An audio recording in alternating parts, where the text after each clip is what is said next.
সেটাই হচ্ছে সব থেকে দুঃখজনক, যে দিন রাত অক্লান্ত পরিশ্রম করে বাংলাদেশটাকে যখন একটা জায়গায় নিয়ে আসলাম, আজকে সেখানে দেখি এই একদিকে জ্বালাও পোড়াও সব কিছু। ঠিক যে প্রতিষ্ঠানগুলি মানুষের সেবা দেয়, আজকে মেট্রো রেলে চড়ে মানুষ কত অল্প সময়ের মধ্যে সময় বাঁচিয়ে কর্মস্থলে পৌঁছাতে পারতো, আবার ফিরতে পারতো। সেখানে ছাত্ররা, চাকরিজীবী, সাধারণ মানুষ সবাই তো যেতে পারতো। সেই স্টেশনগুলি পুড়িয়ে এখন ট্রাফিক জ্যাম, মানুষের কষ্ট। আমি তো কষ্ট লাঘব করেছি, কিন্তু যারা এইভাবে আগুন দিয়ে পুড়িয়ে মানুষের সে কষ্টে আবার ফেলে দিল, তাদের বিচার দেশের মানুষকে করতে হবে। আমি খালি সকলের সহযোগিতা চাই। আর এইভাবে মায়ের কোল খালি হোক, এটা আমি চাই না। কারণ আমি তো বাবা মা সব হারিয়েছি, আমি তো জানি হারাবার ব্যথা কত কষ্ট। কিন্তু সেই কষ্ট বুকে নিয়ে তো ফিরে আসতে এদেশের মানুষের জন্য। এখানে আমার তো কোনো চাওয়া পাওয়া নাই। আমি তাদের ছেলে মেয়ের জন্য কিছু করিনি, শুধু তাদের লেখাপড়া।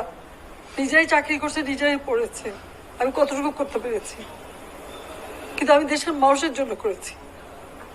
আজকে অন্তত মানুষের ভাত কাপড়ের ব্যবস্থা, চিকিৎসার ব্যবস্থা, তাদের কাজের সংস্থা সবই তো করে দিচ্ছিলাম।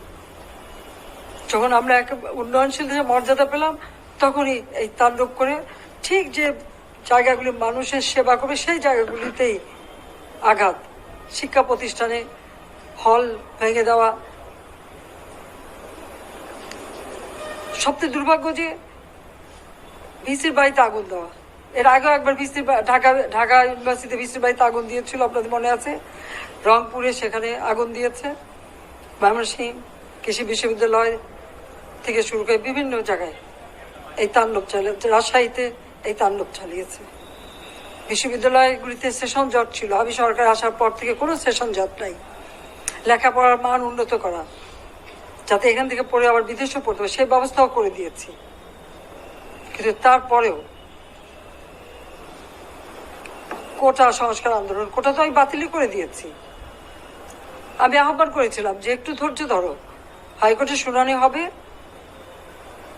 হাইকোর্ট যে রায় দেয় না। তারপরেও এই আন্দোলন হবে। আজকে এই যে এতগুলি মানুষের জীবনের ক্ষতি হলো, এতগুলি পরিবার ক্ষতি হলো, এর দায় দায়িত্ব কাদের?